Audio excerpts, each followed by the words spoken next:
রোজার বিবরণ। রোজা শব্দটি ফার্সি ও উর্দু ভাষায় ব্যবহৃত হয়। এর আরবি শব্দ হল সাওম। সাওমের শাব্দিক অর্থ বিরত থাকা, আত্মসংযম ও কঠোর সাধনা। ইসলামী শরীয়তের দৃষ্টিতে আল্লাহ তাআলার সন্তুষ্টি ও রেজামন্দির উদ্দেশ্যে নিয়তের সাথে সুবহে সাদেক হতে সূর্য অস্ত যাওয়া পর্যন্ত পানাহার ও স্ত্রী সহবাস থেকে দূরে থাকাকে সাওম বা রোজা বলা হয়। রোজা ইসলাম ধর্মের তৃতীয় রকন বা ভিত্তি।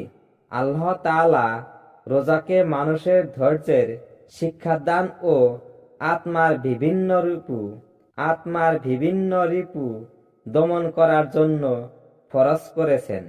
এই রোজা প্রত্যেক জ্ঞান সম্পন্ন বয়স্ক মুসলমান নরনারীর উপর ফরজ করেছেন।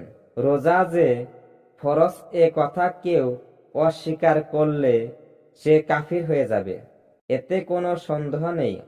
আল্লাহ তাআলা কালামে পাকে ইরশাদ করেছেন যে, ইয়া আইয়ুহাল্লাযীনা আমানু কুতিবা আলাইকুমুস সিয়ামু কামা কুতিবা আলাল্লাযীনা মিন কাবলিকুম লাআল্লাকুম তাত্তাকুন। অর্থ হল, হে ঈমানদার বান্দাগণ, তোমাদের উপর রমজান মাসের রোজা ফরজ করা হয়েছে, যেমন তোমাদের পূর্ববর্তী বান্দাদের উপর ফরজ করা হয়েছিল। তা এজন্যে করা হয়েছে যাতে তোমরা খোদাভীরুতা ও সাধুতা অবলম্বন করো।